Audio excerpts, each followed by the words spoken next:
طيب. Assalamualaikum warahmatullahi wabarakatuh. Waalaikumsalam warahmatullahi wabarakatuh. Alhamdulillah. Alhamdulillahil mahmudi ala kulli halin. Wa na'udzu billahi min hali ahli dhalalin. Wa asyhadu an la ilaha illallah wahdahu la syarikalah al-kabirul muta'al. Wa asyhadu anna sayyidana wa nabiyyana Muhammadan abduhu wa rasuluh. Jabalahu rabbuhu ala jamilil af'al wa karimil khisal. Sallallahu alaihi wa ala alihi wa ashabihi wa man tabi'ahum bi ihsanin ila yaumiddin. Amma ba'd. Alhamdulillah, segala puji hanya milik Allah Subhanahu wa taala yang karena limpahan rahmat, taufik serta hidayahnya, hati-hati kita semua bisa tergerak kembali untuk berkumpul di majelis yang mulia ini, di dalam majelis bahasa Arab online Al-Insan yang semoga Allah berkahi ini. Alhamdulillah kita di sini dalam rangka untuk memfakihkan diri kita ya, atau memahamkan diri kita terhadap agama yang mulia ini dengan mempelajari ilmu nahwu, ilmu yang akan mempermudah kita dalam mempelajari cabang-cabang ilmu agama yang lain. Sebagaimana perkataan Imam Syafi'i rahimahullah ta'ala, man tabahhara fin nahwi ihtada ila kullil ulum. Ya, barang siapa yang menguasai nahwu, dia dimudahkan untuk memahami seluruh ilmu. Dan dengan mengikuti majelis ini, semoga kita termasuk orang-orang yang disabdakan Nabi, man yuridillahu bi khairan yufaqihu fid din. Barang siapa yang Allah kehendaki kebaikan baginya, niscaya Allah akan jadikan ia faham dalam agama. Baik, ikhwani fillah, rahimani wa rahimakumullah. Karena kita di sini dalam rangka menuntut ilmu agama, ya, menuntut ilmu syar'i, dan selalu ingatkan bagi diri kami sendiri, juga antum semua yang mengikuti majelis ini, agar selalu mengikhlaskan niat menuntut ilmu hanya mengharap wajah Allah Subhanahu wa taala. Dan tidak ada lelahnya kita semua, hendaknya kita selalu bertawajuh memperhatikan ilmu-ilmu yang disampaikan oleh pemateri kita, mudaris kita. Kemudian jangan lupa mempersiapkan alat tulis agar bisa mencatat ilmu dan faedah-faedah yang akan diberikan. Dan kami harapkan semua peserta bisa selalu proaktif dalam bertanya, sehingga tidak ada materi yang terlewat dan tidak dipahami. Taib, untuk mempersingkat waktu dan karena Ustadz Ami hafizallah sudah membersamai kita di sini, kita langsung saja masuk materi. Kepada Ustadzuna Ami Ahmad hafizallah taala, waktu dan tempat kami persilahkan. Falyatafaddal mashkura.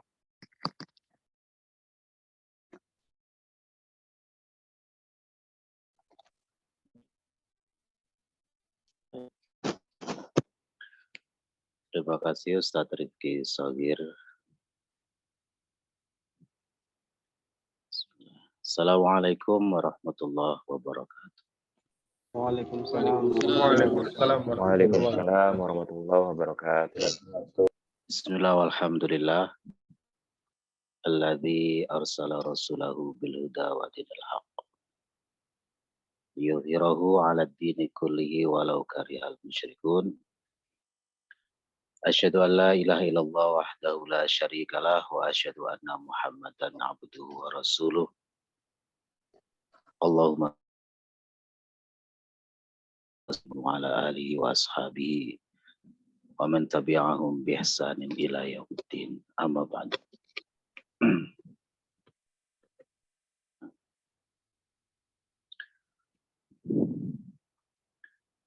Malam ini moderator kita diwakili oleh Ustadz yang juga namanya sama ya. Dari Ustadz Rifki Hanif menjadi Ustadz Rifki Rizqullah. Ya, kami menyebutnya Ustadz Rifki Shogir untuk membedakan dengan Ustadz Rifki Hanif. Qadarullah malam ini Ustadz Rifki Hanif berhalangan hadir karena nenek beliau sedang dalam perawatan rumah sakit. Kita doakan semoga Allah Subhanahu wa taala berikan kesembuhan kepada beliau, diangkat penyakitnya dan dipulihkan kesehatannya. Amin ya rabbal alamin.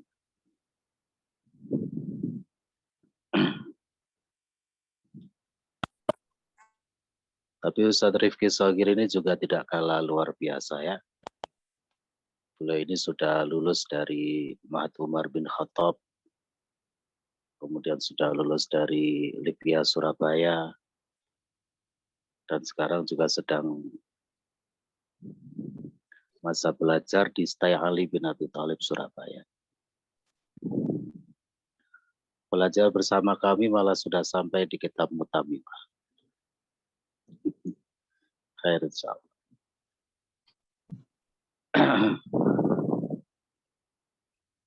Bapak-bapak barangkali mau cari mantu monggo ya. Yeah. Pak Asrul cari mantu Pak Asrul.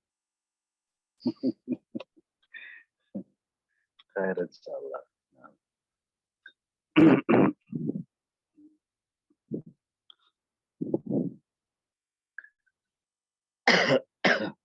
Baik.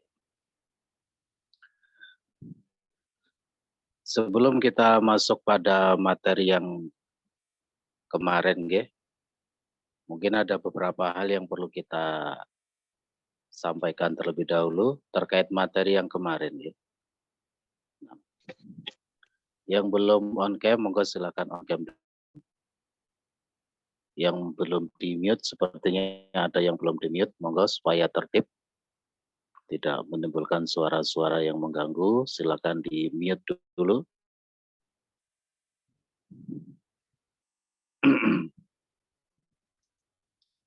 Ya, silakan di on cam dong.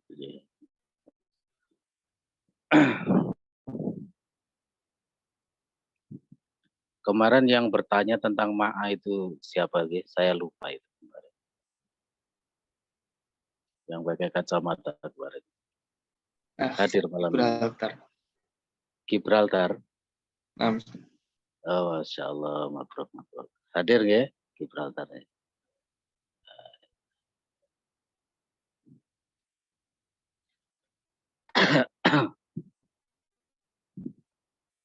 Baik. Mana saudara Gibraltar? Gibraltar Arindra Putra. Masya Allah, namanya mudah disebut.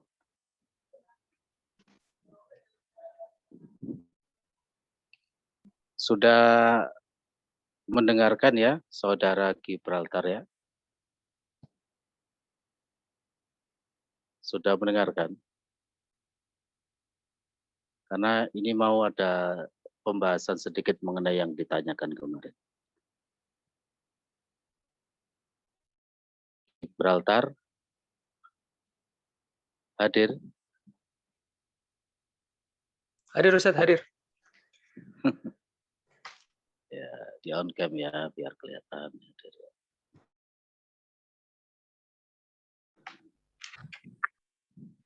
Lukman juga Bunur ini juga jarang on cam kalau belajar ya. Insyaallah. Nah, barakallahu fikum.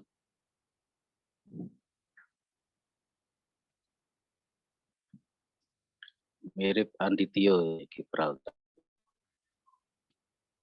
Salah satu peserta kami.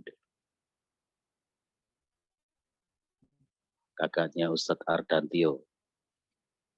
Salah satu pengajar di Stai Ali sekarang.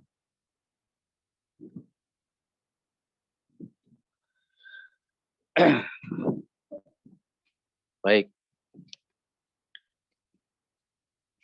Jadi kemarin saya sebenarnya tipe orang yang sangat terbuka ketika ada masukan-masukan, ada persepsi yang lain, ya, sudut pandang yang lain. Nah, dan dan saya bukan tipe orang yang istilahnya itu tidak mau berkembang, ya, yang terbelenggu pada satu pendapat, satu keyakinan tidak. Karena memang ilmu itu sangat luas dan dinamis, ya.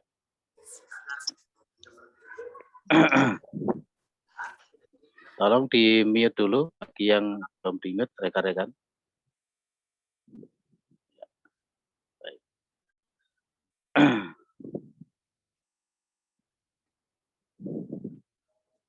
Jadi tidak jarang saya pribadi ketika dalam satu dua hal tertentu terkadang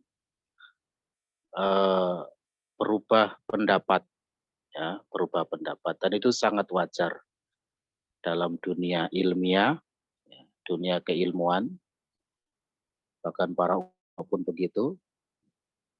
Makanya ada istilah al-qaulul qadim dan al-qaulul jadid dan begitu, ya.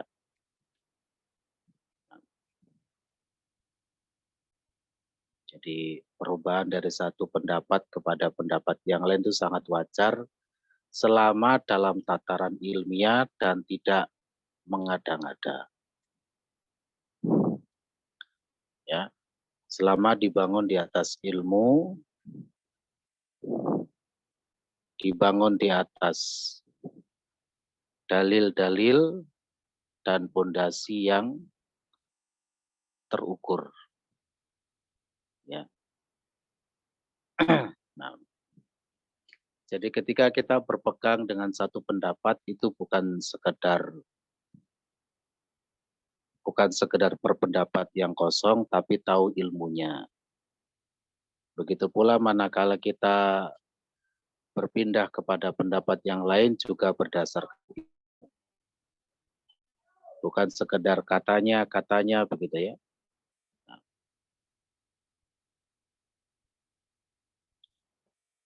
kemarin setelah selesai dari majelis, saya coba untuk membuka kembali, ya, kitab-kitab nahwu, ya. Saya belum puas, saya cari berselancar di internet. Ya. Gali sana, gali sini begitu, ya. Berbagai penjelasan tentang ma'a. Nah, tentang ma'a sampai jam 11 malam. Jadi selesai belajar, antum bisa istirahat. Saya tidak istirahat. Ya. Saya bongkar-bongkar, berselancar, mencari harta yang terpendam. Sampai jam 11 lebih.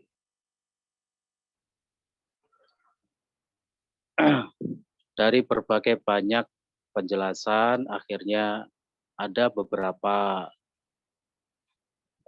hujah, argumentasi yang menurut saya kuat, ya, sehingga saya kemudian lebih klik dan srek begitu dengan pendapat yang menyatakan ma'a itu termasuk dhorof yang mu'rab,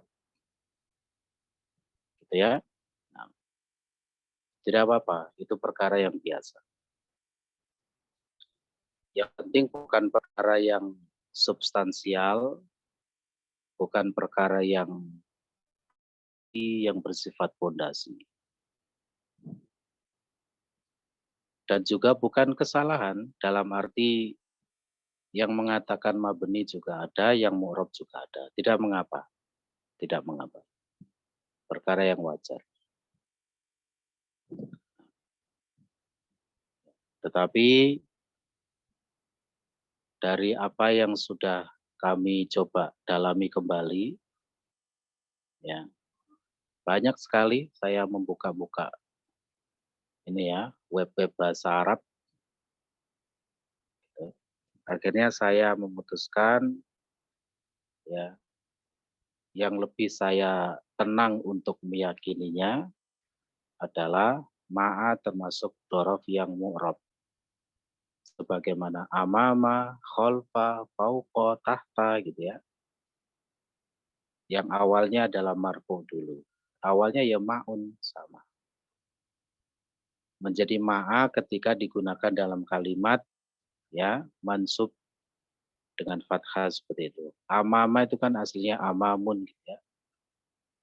Fauqa juga aslinya faukun, tahta aslinya tahtun dan lain sebagainya. Kholfa, kholfun gitu. Ya. Oleh karena itu yang ada di dalam modulnya itu silakan dicoret ya, diralat. Untuk contoh yang dhorof mabni untuk bagian ma'a itu untuk di majelis ini itu tolong dicoret. Ya, tolong dicoret. Tapi pesan saya barangkali antum di majelis-majelis yang lain ada mabni ya sudah biarkan saja. Tidak apa-apa, ya, tidak apa-apa. Itu bukan kesalahan. Suatu perkara yang memang khilaf itu kita tidak boleh menyalahkan. Selama itu bukan perkara yang istilahnya itu kalau dalam fikih aksioma. Perkara yang aksioma itu perkara yang sudah jelas, pasti. Ya, misalnya isim mufrad marfu bidhoman itu sudah pasti. Kalau ada yang mengatakan marfu dengan fathah ya jelas keliru, misalnya gitu ya.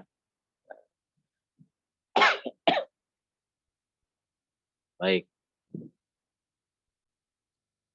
Apalagi terkait dengan ma'a itu bukan perkara yang substansial, bukan perkara fundamen. Ya. Jadi ya tidak mengapa. Ada yang berpendapat mu'rab, ada yang berpendapat mabni, ya, sah-sah saja. Ya, al-amru wasi'. Jadi perkara nahwu itu seperti perkara fikih. Cuma ya hati-hati kalau dalam perkara fikih ya pendapat yang kita ikuti itu nanti berkenaan dengan dosa dan pahala. Itu kalau dalam fikih. Misalnya ada dua pendapat ya yang bertentangan terkait dengan halal haramnya sesuatu. Kalau memang kita haram ya jangan dilakukan. Gitu ya. Bukan kalau kita meyakini itu haram mengikuti kok kita melakukan ya kita berdoa meskipun itu khilaf ulama. Nah, gitu maksudnya ya. Nah, kita meyakini ya suatu halal ya sudah kita yakini kita silakan melakukannya tidak apa-apa. Tapi kalau dalam masalah nahwu itu enggak ada hubungannya sama pahala dan dosa ya. Nah, misalnya antum berpendapat ma'a itu dosa. Tidak begitu ya. Tidak begitu. Atau sebaliknya. Jadi kalau dalam masalah nahwu itu sekali lagi tidak ada kaitannya dengan pahala dan dosa di dalam mengikutinya. Ya. Apalagi sebagian besar dalam perkara-perkara nahwu biasanya pendapat yang dianggap tidak kuat itu bukan karena tidak ada tapi sedikit penggunaannya. Jarang dipakai, tapi ada. Ya. Biasanya dipakai oleh kabilah-kabilah tertentu ya yang tidak terkenal sehingga jarang dipakai. Seperti kata abu ya. Abun itu ya, bapak itu ya. Ada yang mau marfu, mansub, majrur bacanya aba ya ada.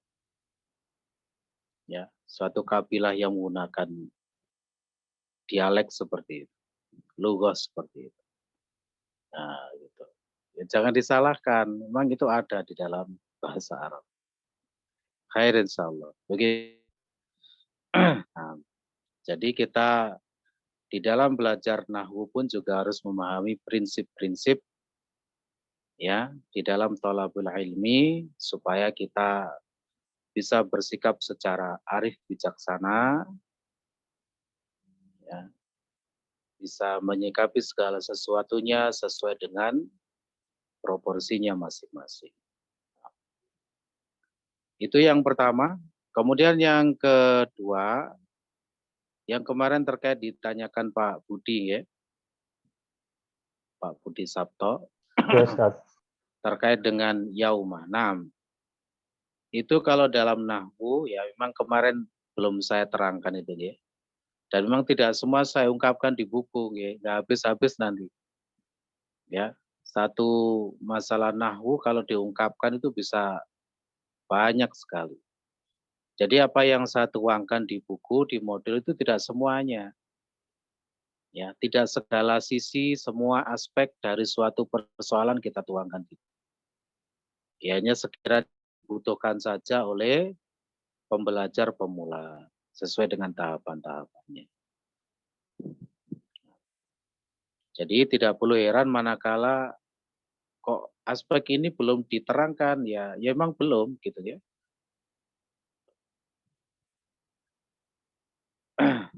Jadi dhorof itu ada istilahnya dhorof muta dan dhorof ghairu mutasarrif ya. Pak Budi dan rekan-rekan yang lain. Dhorof mutasarrif, mutasarrif itu artinya berubah. Dhorof yang memiliki peluang untuk berubah, yakni dalam arti terkadang ya bisa menjadi dhorof, terkadang bisa menjadi lafadz biasa yang bukan dhorof. Jadi bukan dhorof secara zatnya, yaitu lafadz-lafadz ya yang aslinya bukan dhorof, aslinya. Tapi dalam kondisi-kondisi tertentu bisa berperan sebagai dhorof. Itu adalah dhorof mutasarrif. Nah, gitu. Contohnya yauma kemarin ya, al-yaum, lafadz hari, al-yaum. Kata hari itu bisa saja menjadi lafadz biasa, bukan dhorof, bisa jadi sebagai dhorof. Contohnya yang kemarin, kita sama-sama mengatakan hadzal yaum, hari ini misalnya. Contoh hadzal yaum dhorof misalnya, ya. Hari ini indah sekali. Nah, misalnya begitu ya. Hadzal yaumu jamilun jiddan. Oh, gitu. Berarti hadzal yaum di situ bukan dhorof, ya. Itu adalah mubtada khobar. Hadza sebagai mubtada sekaligus mubdal, ya, sehingga menempati posisi marfu sebagai badal, mengikuti mubdalnya marfu, jamilun sebagai khobar. Ya. Jidan itu nanti kedudukannya sebagai maf'ul mutlak. Cuma kita belum belajar maf'ul mutlak. Gitu ya. Di sisi lain bisa juga sebagai dhorof. Ya. Ilal madrasati hadzal yauma. Saya telah pergi ke sekolah hari ini. Kata hari ini itu menunjukkan waktu. Maka posisinya sebagai dhorof. Dimansubkan. Ya. Ketika mengandung makna dhorof maka dimansubkan. Sehingga kita perlu untuk mengidentifikasi terhadap lafadz yang dhorof mutasarrif seperti ini ya. Perlu kita identifikasi. Kalau di dalam lafadz itu ada suatu pekerjaan yang terjadi, suatu ya, maka itu biasanya sebagai dhorof. Contohnya itu tadi, dhahabtu ilal madrasati hadzal yauma. Saya telah pergi ke sekolah hari ini. apakah ada perbuatan atau pekerjaan yang terjadi di dalam hari ini? Ada, yaitu apa? Kepergian saya ke sekolah.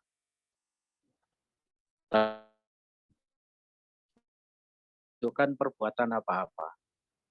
Contohnya tadi, hari ini indah sekali. Ya, hari ini indah sekali. Hadzal yaumu jamilun jiddan. Oke, tidak ada perbuatan apa-apa, ya berarti tidak menunjukkan dhorof. Simpelnya seperti itu, oke? Simpelnya seperti itu. Nah, lafadz-lafadz yang termasuk tipe-tipe seperti ini ya banyak, ya, seperti hari, bulan, tahun. Nah, misalnya, saya akan pergi ke India bulan ini, misalnya begitu, ya. Kata bulan ini, ya, saat habu ilal hindi hadas syahro. Berarti dimansubkan syahronya. Kenapa? Karena yaitu tadi, ya, sebagai dhorof. Lebih tepatnya asyahro itu nanti sebagai badal, ya, badal dari hadza, hadzanya yang sebagai dhorof. Nah, itu nanti dijiletikan namanya naibud dhorof. Jadi hadza di situ posisinya sebagai pengganti atau wakil dari dhorof. Dhorof yang asli adalah asyahronya itu tadi, yang asli. Ya. Tetapi kalau ada dalam konsep badal mubdal, maka selalu mubdal yang punya kedudukan. Jadi hadza syahro itu nanti yang berperan sebagai dhorof adalah hadzanya. Asyahro yang aslinya sebagai dhorof karena posisinya sebagai badal, badal itu nggak punya kedudukan apa-apa. Jadi posisi dhorofnya digeser oleh hadza itu tadi. Gitu, ya? Contoh yang bukan dhorof misalnya thaqilun lana, misalnya begitu, ya. Bulan ini terasa berat bagi kami, misalnya begitu. Hadza syahru, karena bukan sebagai dhorof, maka tidak perlu dimansubkan. Ya, i'rabnya menyesuaikan dengan kebutuhannya, sesuai dengan faktornya. Tipsnya dia sebagai mubtada atau sebagai badal darinya. Oh. Begitu, ya? Itu namanya dhorof mutasarrif. Lawannya adalah dhorof ghairu mutasarrif. Dhorof yang tidak mutasarrif, yang tidak memiliki peluang untuk berubah. Artinya apa? Lafadz-lafadz yang memang di dalam bahasa Arab itu secara zatnya memang sebagai dhorof. Ya, secara zatnya memang sebagai dhorof. Ya, kebanyakannya begitu. Secara hukum asalnya, ya. Nah, secara hukum asalnya memang secara zatnya itu adalah dhorof. Ya, contohnya yang kemarin itu amama, kholfa, fauqa. Lafadz-lafadz seperti ini memang secara zatnya itu adalah dhorof. Indah gitu, ya. Nah, haitsu dan lain sebagainya. Nah, itu termasuk tipe-tipe dari dhorof yang ghairu mutasarrif. Begitu, ya, bisa dipahami insyaallah. Simpel-simpel saja dulu. Nanti kita akan terus berkembang seiring berjalannya waktu dan bertambahnya materi-materi. Nah, jadi bersabar dulu. Perjalanan masih panjang. Jadi kita ibarat lari maraton. Orang kalau lari maraton kan enggak gini, ya, enggak cepat-cepat di awal gitu. Tapi santai dulu, ya. Menjaga energinya, menjaga moodnya, ya. Menjaga fisiknya. Kalau dari awal sudah wus, sudah baru berapa ratus meter sudah, ya, capek duluan. Gitu. Khair insyaallah.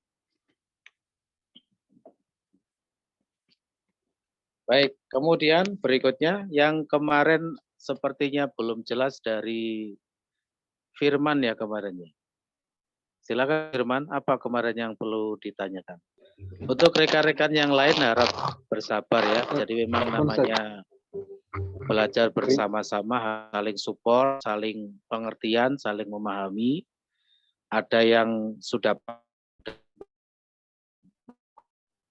Jangan merasa, oh gara-gara antum ini jadi lama ini belajar. Nggak boleh begitu ya.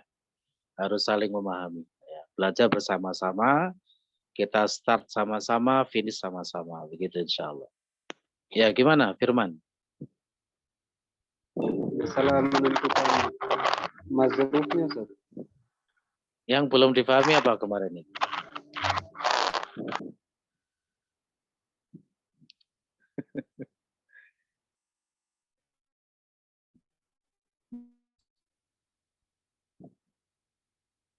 Iya Firman. Madrub. Cara menentukan bagaimana? Yang kemarin antum tanyakan itu, terus kita bilang besok saja ya, karena waktunya mepet, sudah malam. Yang mana itu kemarin? Lupa. Lupa. Ya nanti dipikirkan lagi ya. Nanti dipikirkan lagi ya.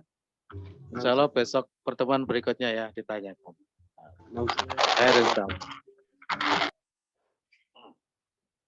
Ya. Kalau begitu sudah selesai. Maksud saya dibuka mukorornya. Nah.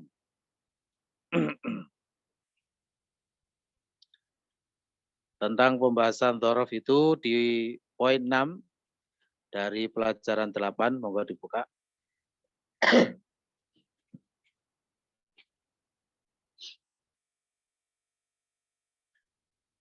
Poin 6 ya. 6.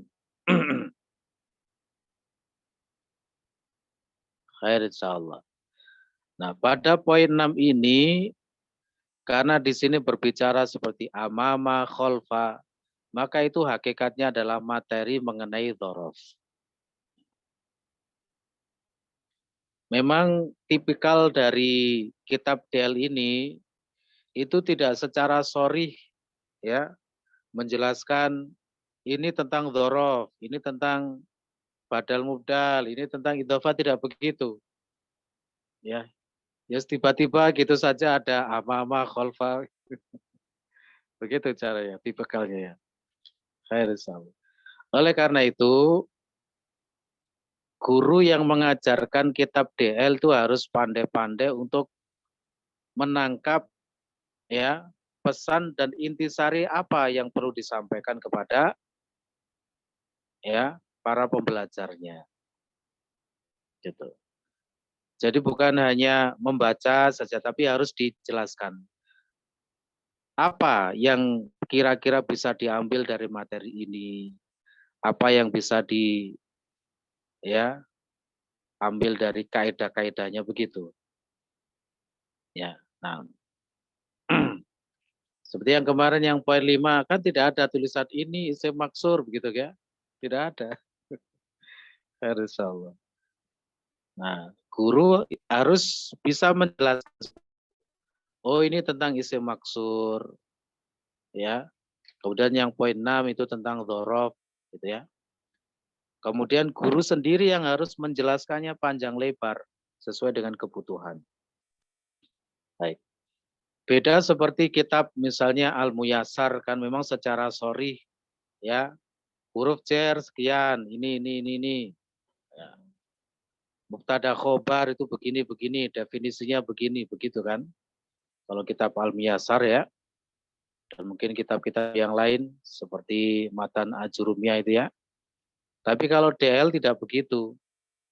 Ya, tiba-tiba saja ada Mustasfa, Amerika, Almania, ini maksudnya apa ini kan begitu. Begitu pula yang poin 6, tiba-tiba ada amama, ada kholfa. Baik. Nah, pada poin 6 ini kita diberikan 2 contoh lafadz yang merupakan dhorof. Ya, simpel-simpel saja dulu. Di sini diberikan 2 dhorof, itu pun khusus dhorof makan ya. Kata keterangan tempat, yaitu amama dan kholfa. Aturan-aturannya kita terapkan, dhorof itu dibaca mansub apabila sudah dipakai dalam kalimat. Ya, boleh juga majrur kalau kemasukan huruf jar. Kemudian dhorof yang ada madrufnya, maka madrufnya dimajrurkan. Nah, khair insyaallah. Yang pertama silakan dibaca dengan Ferry, monggo.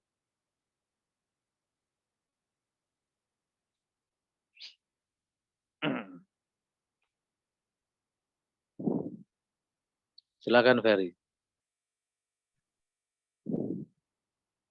Al As-sapuratu. al Latihan 6 ya. Latihan 6 sudah ketemu. Poin 6. Amamal tolibi. Monggo dibaca. As-sapuratu. Afwan Ustaz, apa ya nih Ustaz bacanya Ustaz? Iya, diikuti saya. As-sapuratu. Al-sabwatu amamal Mohon maaf, antum mendengar saya, Ferry. tolibi wahia kholfal mudarisi. Halo, Fer. Antum mendengar saya, Fer.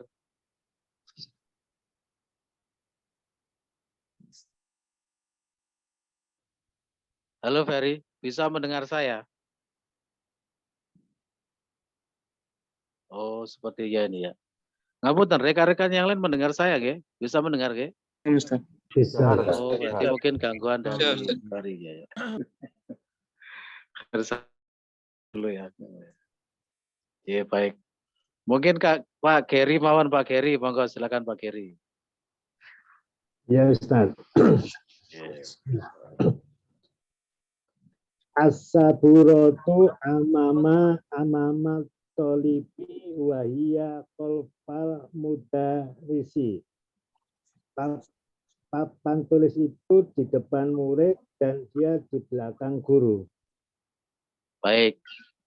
As-saburatu amamat tolibi wahia khalfal mudarrisi. Monggo diartikan Pak Geri. Diartikan Ustaz. Papan itu di depan murid dan dia di belakang guru. Baik.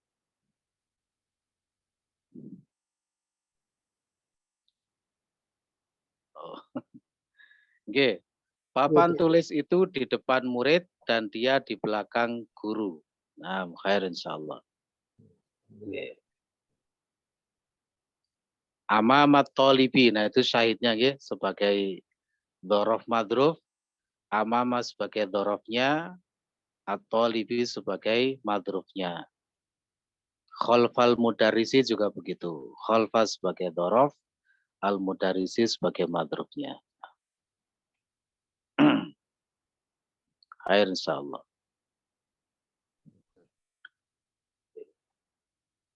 Sibuk badhe mantu Pak nggih.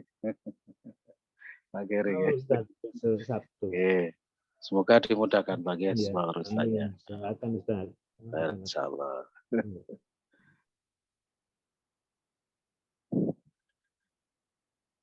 Berikutnya Pak Murtaji, monggo. Santai mawon nggih, pelan-pelan agak ini.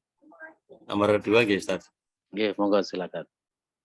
Aina sayaratul mudarrisi hiya amamal madrasati. Oke, Masya Allah, khair. Monggo. Di mana mobil Pak Guru? Oke. Dia di depan sekolah. Baik. Mana yang menjadi dhorof madrufnya, Pak Murtaji?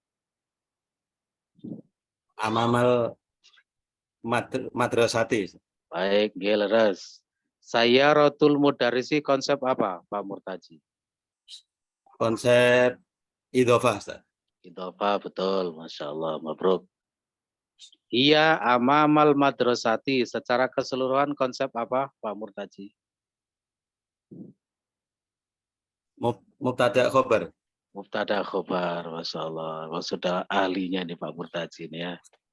Jangan-jangan nyamar nih boleh ini ya. Belum Ustaz, masih pemula Ustaz. Oke, baik. Abdul Khair, monggo silakan. Aina baitul imami Baitul imami khalfal masjidi. Oke, baik, Masya Allah. Di mana rumahnya imam? Rumahnya imam di belakang masjid. Baik, betul. Syahidnya mana? Dorof madrufnya? Syahidnya khalfal masjidi. Khalfal masjidi. Khair insyaallah. Nah. Baitul imami khalfal masjidi. Secara keseluruhan konsep apa? Abdul Khair.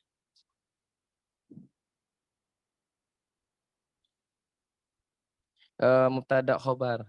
Mubtada khobar. Tentukan mana mubtada khobarnya. Mubtadanya baitul imami, khobarnya khalfal masjidi. Khair insyaallah. Baitul imami sebagai mubtada dalam bentuk idhofa, khobarnya khalfal masjidi dalam bentuk dhorof madruf. Itu nanti namanya khobar mufrad. So kategori khobar ghairu mufrad. Khobar itu kan ada dua macam ya. Ada khobar mufrad dan khobar ghairu mufrad. Sudah pernah kita pelajari sepertinya ya? Sudah pernah itu ya? Kemarin di ujian masuk apa enggak itu? Belum, Ustaz. Oh belum. Insyaallah. Mungkin sedikit saya berikan gambaran ya. Walaupun sebenarnya itu dipelajari pada jilid 3. Tapi kalau di kitab semacam Muyasar gitu insya Allah sudah dipelajari. Sebentar ya.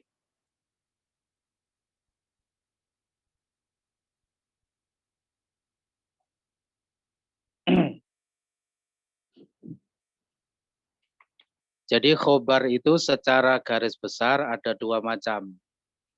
Ada khobar dan khobar mufrad. Khobar mufrad adalah khobar yang tidak berupa jumlah atau syibhul jumlah.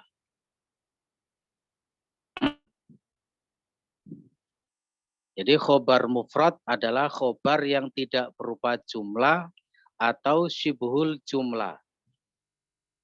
Jadi mufrad yang dimaksud di sini bukan isim mufrad yang jumlahnya 1 itu bukan. Tapi yang dimaksud adalah selain jumlah, selain syibhul jumlah. Nah, lawan dari jumlah atau syibhul jumlah. Sehingga nanti masuk kategori mufrad dalam pembahasan khobar mufrad ini, baik isim mufrad, isim mutsanna maupun jamak, termasuk konsep idhofah, nanti masuk kategori khobar mufrad. Misalnya huwa ibnul mudarrisi. Dia adalah anak Pak Guru. Huwa sebagai mubtada, ibnul mudarrisi itu kan idhofah ya, sebagai khobar. Itu masuk khobar mufrad. Karena idhofah itu bukan jumlah dan bukan syibhul jumlah.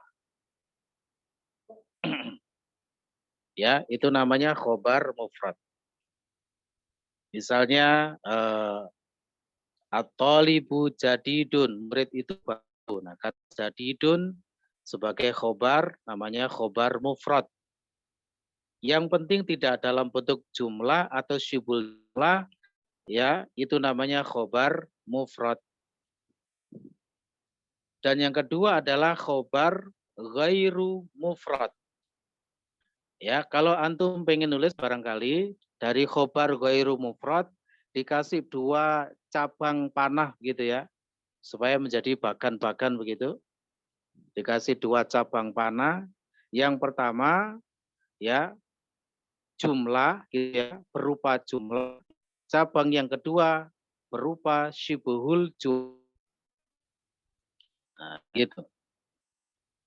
Jadi yang pertama berupa jumlah, yang kedua syibhul jumlah.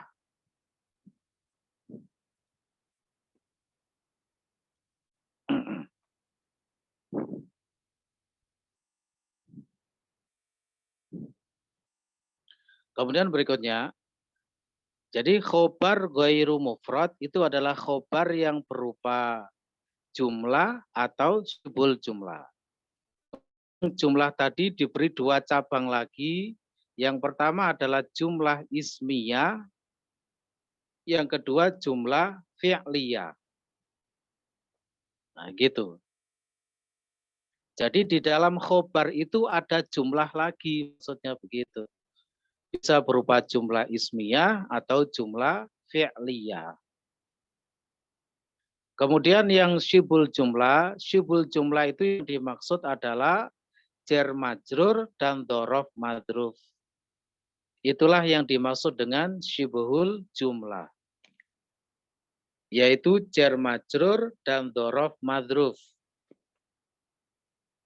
Jar majrur itu apa? Ya huruf jar dan yang dimajrurkan seperti fil fasli, alal maktabi, ilal masjidi. Atau huruf jar bersambung dengan domir juga boleh. Misalnya minhu, ilaika, alaihim, dan lain sebagainya. Pokoknya ada huruf jar dan yang dimajrurkan, ya itu namanya syibul jumlah, jar majrur. Atau dhorof madruf yang sudah kita pelajari barusan.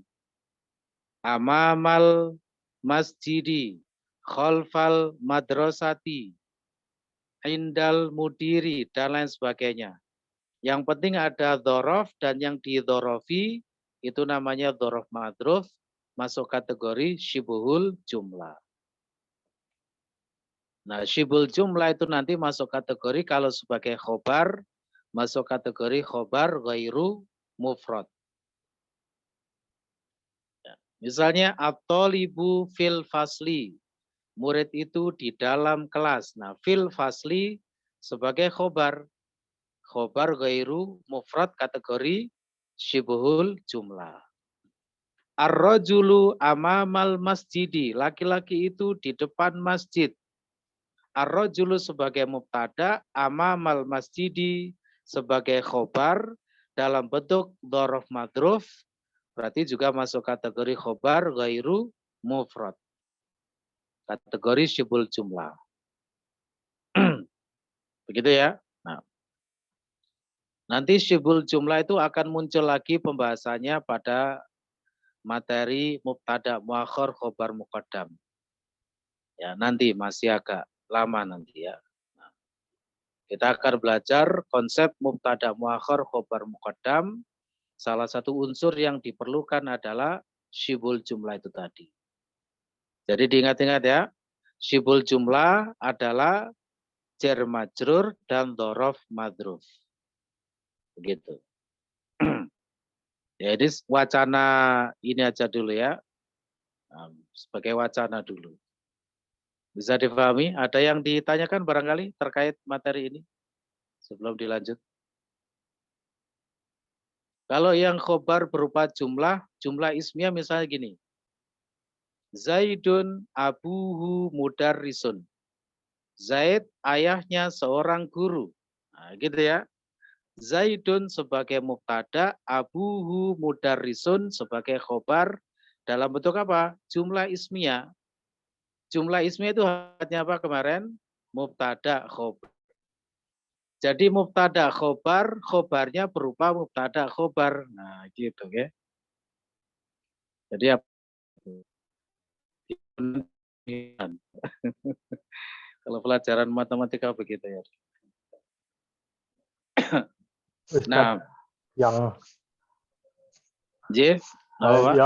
yang jumlah ismiyah itu kalau nggak salah waktu itu saya dapat pemahaman adalah kalimat yang diawali dengan isim, sedangkan jumlah fi'liyah adalah kalimat yang diawali dengan fi'il. Betul nggak? Oke, Pak. Kemudian apa yang ditanyakan? Maksudnya konfirmasi aja Ustaz, itu betul. Oh kan? Iya. Baik. Ya memang begitu Pak, memang begitu.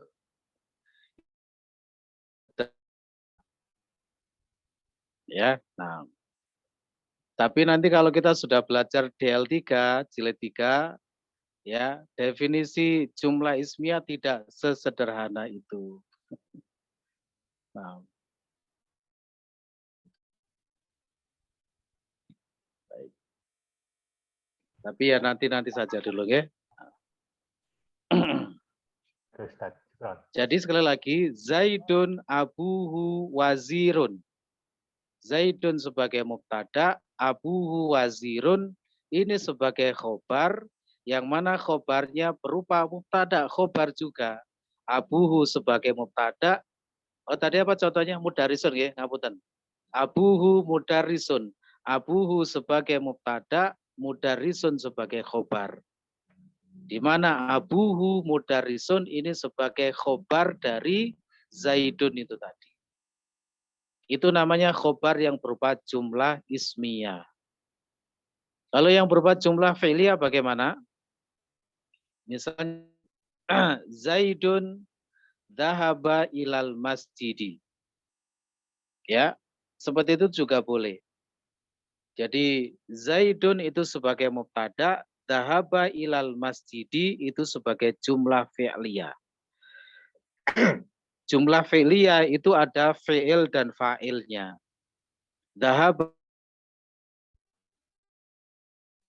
berupa domir mustatir, domir yang tersembunyi di dalam dhahaba, yang disembunyikan adalah domir huwa. Nah, huwa itu sebagai fa'ilnya.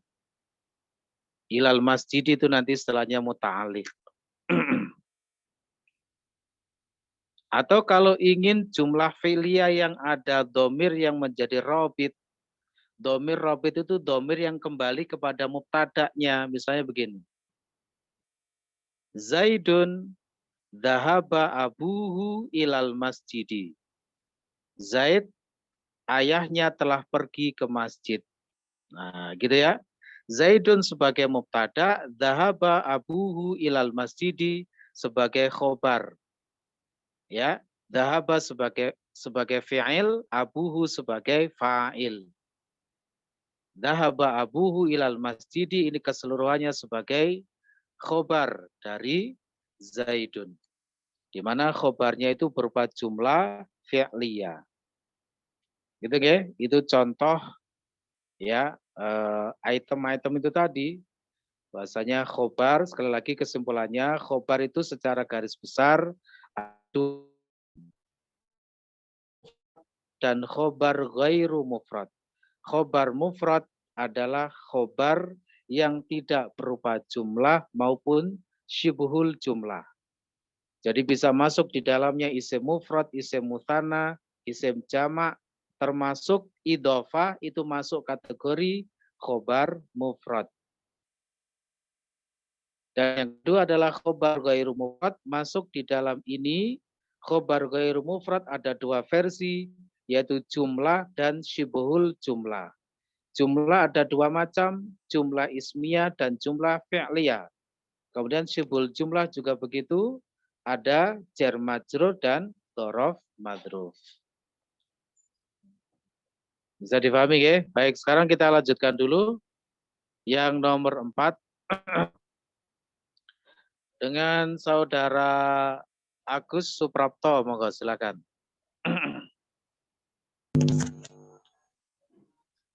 Aina jalasa Hamidin?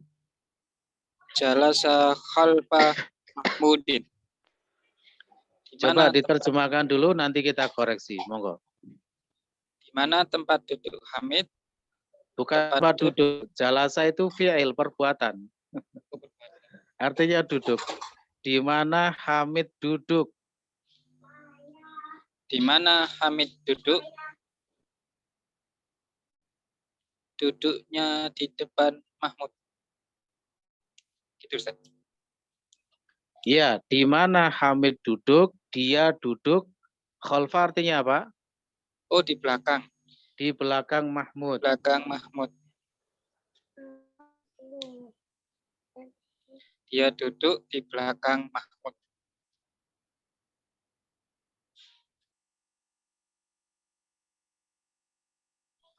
Baik, ngapunten ada ini. Sedikit gangguan dari si kecil. Baik, di mana Hamid duduk, dia duduk di belakang Mahmud. Sekarang pertanyaannya, Hamidin itu majrur kenapa, Saudara Agus?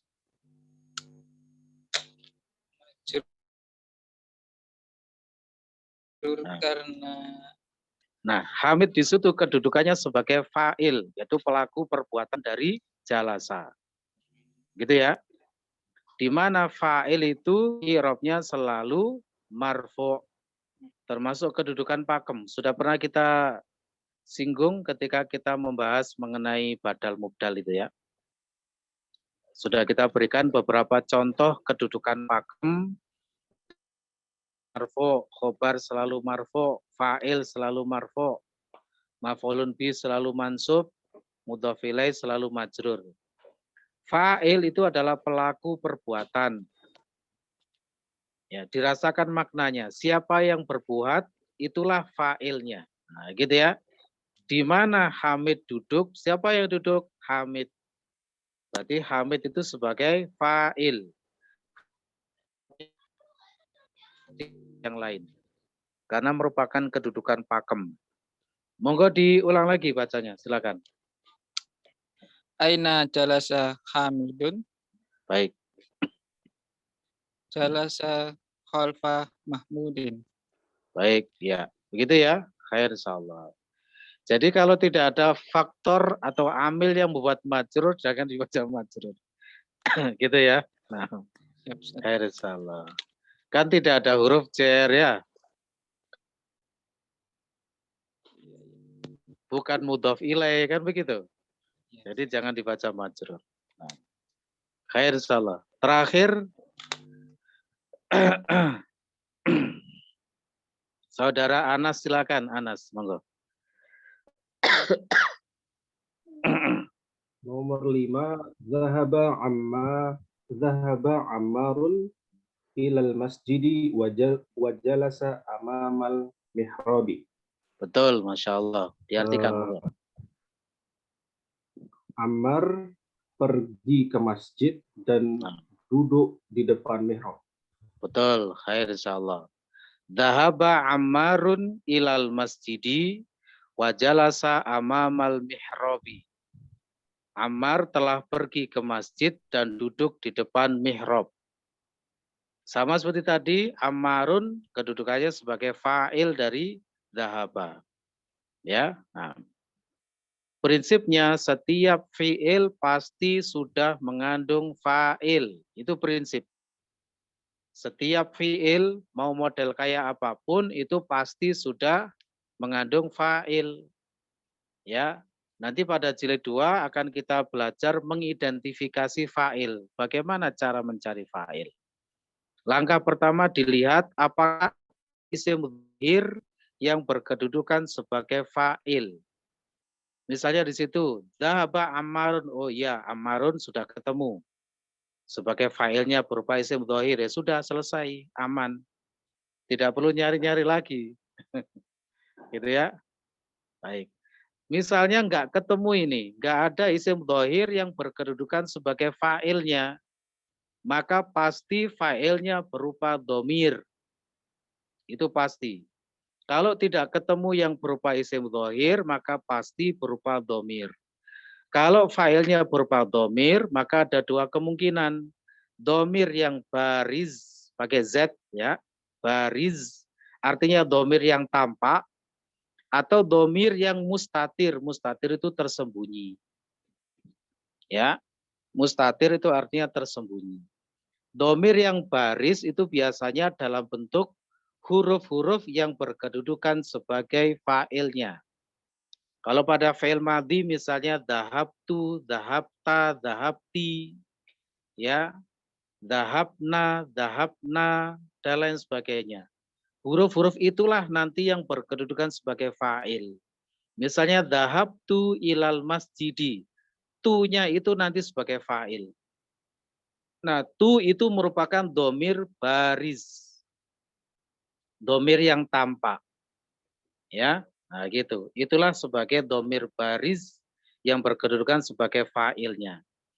Kalau fa'ilnya yang dalam bentuk dhamir juga tidak ditemukan secara baris, maka pasti bersifat mustatir, yaitu tersembunyi di dalam fi'ilnya. Madhi yang mustatir itu cuma dua saja, yaitu dia laki-laki dan dia perempuan. yaitu dhahaba dan dhahabat. Dhahaba dan dhahabat. Itu nanti ya fa'ilnya kalau tidak dijumpai dalam bentuk dhahir maka berupa dhamir yang mustatir. Dhahaba itu nanti yang tersembunyi di dalamnya adalah dhamir huwa. Kalau dhahabat yang tersembunyi di dalamnya adalah dhamir hiya. Nah, gitu. Kalau pada fi'il mudhari' lebih banyak lagi, mulai dari yadhabu, tadhabu untuk dia perempuan, tadhabu untuk kamu laki-laki, adhabu, nadhabu. Ada 5 ya, nanti yang fa'ilnya berupa dhamir mustatir, itu insya Allah nanti ada saatnya untuk dibahas ya. Jadi sekarang kita tidak perlu berdalam-dalam dulu, itu hanya sebagai wacana awal supaya kita paham. Oh ternyata fa'il itu ada yang begini, ada yang begitu. Baik, begitu ya. Baik, mungkin cukup dulu materi untuk malam hari ini. Mungkin sebelum ditutup majelisnya, barangkali ada 1-2 pertanyaan, monggo. Afwan Ustadz, Ustadz. Ji, monggo silakan. Bisa dijelaskan yang tadi perubahan dari dzaraf mabni yang ma'a tadi Ustadz? Argumennya Ustadz. Ji, Pak. Dalam apa? Argumennya apa Ustadz? Oh, argumennya. Bisa dijelaskan mungkin Ustadz? Iya, karena ma'a itu dari kata ma'un, ya. Dari kata ma'un. Ma'un bertanwin. Bisa menjadi ma'an, bisa menjadi ma'in. Ya, adapun kalau sudah dipakai dalam kalimat karena aturan dari dzaraf itu kalau sudah dipakai dalam kalimat maka dia mansub.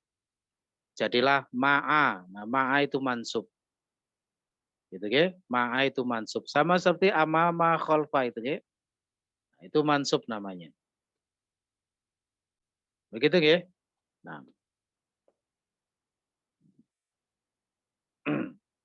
Ya, memang begitu saja. Tidak bagaimana-bagaimana. Hanya saja kalau kita menelaah banyak sekali kalam-kalam di sana. Cuma muaranya ke situ saja. Ya. Khair insyaallah. Jadi ma'a itu sekali lagi termasuk dzaraf mu'rab. Dzaraf mu'rab ya.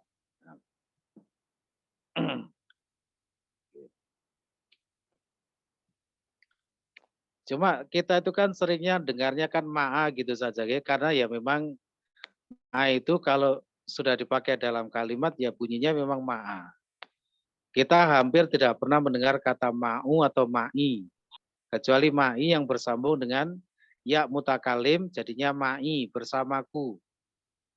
Nah, tapi di luar itu memang seringnya kita mendengar ma'a gitu.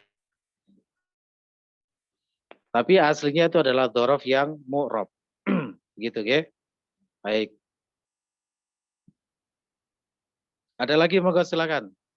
1-2 lagi Ustaz, yang tadi ma'a tadi ada di itu ada di surat Al-Kahfi ayat 67 Ustaz. Ma'iyah sobro. Gimana Pak? Ma'iyah sobro. Iya, ma'iyah sobro, iya. Nah. Iya itu salah satunya. Ya mutakalim itu nanti ada aturannya, nggih. Kapan boleh dibaca fathah, kapan sukun, tapi hukum asalnya sukun. Ya mutakalim. Nanti kapan-kapan saja insya Allah kalau ada waktu kita terangkan ya. Kapan ya mutakalim dibaca fathah begitu. Ma'iyah ya ma'i. Ya mutakalim ya. Cuma boleh memang dibaca fathah ya mutakalim itu. Ya, monggo ada lagi silakan. 1 lagi mungkin. Cukup ya? Alhamdulillah. Nah. Mungkin begitu dulu untuk pertemuan malam hari ini. Kurang lebihnya mohon maaf. Mudah-mudahan bermanfaat ya, istiqomah, konsisten. Kami akhiri majelisnya. Wabillahi taufiq wal hidayah. Subhanakallahumma hamdika asyhadu an la ilaha illa anta astaghfiruka wa atubu ilaik. Wassalamualaikum warahmatullahi wabarakatuh. Waalaikumsalam warahmatullahi wabarakatuh. Jazakallahu khairan. Jazakumullah khair.